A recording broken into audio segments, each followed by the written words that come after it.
Rivolano mahita nyaniwani velomawe amira yavako izawati desaito situmani izy hirery no tiako ramako yanao mitsinjo sy mahita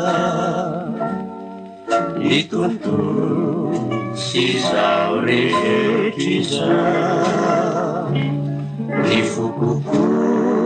samatsy te ambita amilay avako mamiko izay rivolano ety afarako amilay avako mamiko indrindra velomawe amilay namako fa ny fo azy tsy mifindra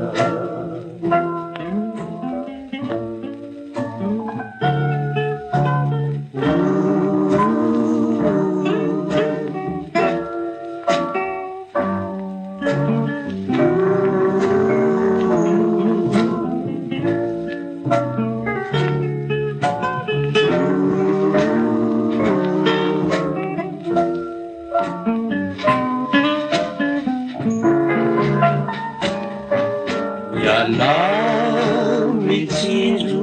sy mahita ny tontolo sy zao rehetra izay ny fokoko samatsy te ambita amilay avako mamiko izay rivolano ety afarako amilay avako